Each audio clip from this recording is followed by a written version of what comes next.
घर का पूजा स्थल कैसा होना चाहिए, कितनी मूर्तियाँ लानी चाहिए और कैसी मूर्तियाँ लानी चाहिए? जाने-अनजाने में कभी-कभी हम लोग ऐसी गलती कर देते हैं कि जिन मूर्तियों की हमें पूजा नहीं करनी है, उन मूर्तियों की भी हम लोग अज्ञानतावश पूजा कर लेते हैं। हमारे ग्रंथों में लिखा हुआ है कलयुग केवल नाम आधारा, यानी कि कलयुग में केवल आप अगर मन में भी भगवान का नाम ले लेंगे, अपने इष्ट देव का नाम ले लेंगे तो आपकी जो पूजा है वो संपूर्ण मानी जाएगी। तो चलिए शुरू करते हैं वीडियो के माध्यम से कि कौन सी मूर्तियां हमें अपने पूजा स्थल में नहीं रखनी चाहिए। जैसा कि हम जानते हैं कि हमारे सनातन धर्म में पंचदेव पूजा के अलावा कुल देवी कुल देवता की भी पूजा होती है। पंचदेवों में गणेश भगवान, दुर्गा माता, सूर्य देवता, शिव भगवान और विष्णु भगवान है।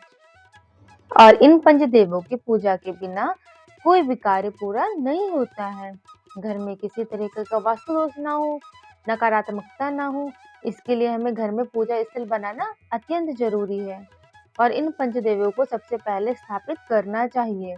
लेकिन घर में पूजा स्थल बनाने से पहले सही दिशा का चुनाव करना भी जरूरी है। चलिए जानते हैं कि अब कौन सी दिशा में पूजा स्थल होना चाहिए। तो वास्तु के अनुसार पूर्व या उत्तर दिशा में पूजा स्थल होना चाहिए और जब भी आप पूजा स्थल बनवाइए तो ये ध्यान रखिएगा कि वो शौचालय से सटा हुआ नहीं होना चाहिए या शयन कक्ष में पूजा स्थल नुकसानदायक होता है। साथ ही पूजा स्थल में मूर्तियों को रखते समय भी कुछ बातों का ध्यान रखना बहुत ही जरूरी है, जैसे कि घर के मंदिर में एक मूर्ति के बजाय अनेक देव मूर्तियों की पूजा करें, जिससे आपकी कामना सुगमता से पूर्ण होती है।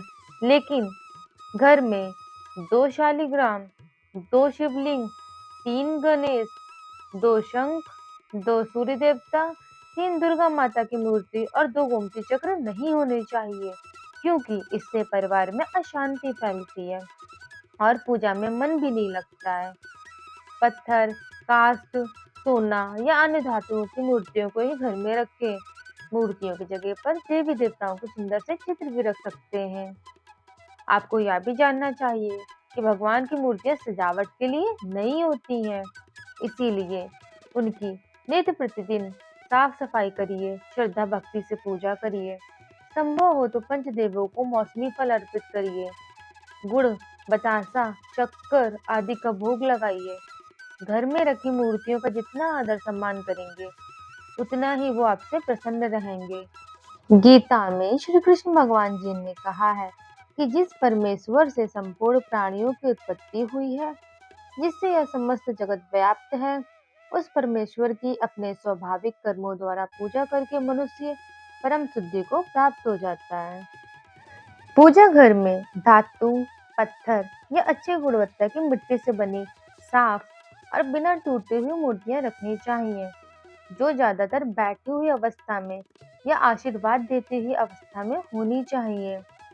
प्लास्टर ऑफ पेरिस या खोखली मूर्तियां नहीं रखनी चाहिए। एक ही देवता की 2 मूर्तियां नहीं रखनी चाहिए। घर में राधा कृष्ण की मूर्ति प्रेम के लिए अत्यंत शुभ मानी जाती है, जबकि राम दरबार की तस्वीर परिवार में प्रेम और शांति बढ़ाती है। घर में संकटों का नाश करने के लिए हनुमान जी की बैठी हुई मूर्ति रख सकते हैं। घर में ब्रह्मा जी की मूर्ति रखना वर्जित है। टूटी फूटी, खंडित या क्षतिग्रस्त मूर्तियां घर के पूजा घर में नहीं रखना चाहिए। इसके अलावा शिवलिंग और विष्णु भगवान की मूर्ति साथ में नहीं रखना चाहिए। इन दोनों मूर्तियों को साथ में इसलिए नहीं रखना चाहिए क्योंकि शिव पर तुलसी नहीं चढ़ाई जाती है और विष्णु भगवान बिना तुलसी के भोग स्वीकार ही नहीं करते हैं। अपने घर के पूजा स्थल में मृत परिजनों की मूर्तियां या तस्वीरें ना रखें। बहुत से लोग कहते हैं कि वो तो मर गए हैं और भगवान के पास चले गए हैं तो वो मंदिर में रख लेते हैं, परंतु ऐसा नहीं करना चाहिए। वास्तु के अनुसार मृत परिजनों की मूर्तियां या तस्वीरें पूजा घर में ना रखें।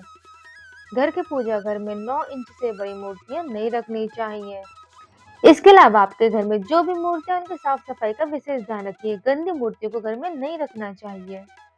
मित्रों, आपको कैसी लगी वीडियो कमेंट बॉक्स में जरूर बताइएगा। मिलते हैं एक नए वीडियो में, तब तक के लिए राधे राधे।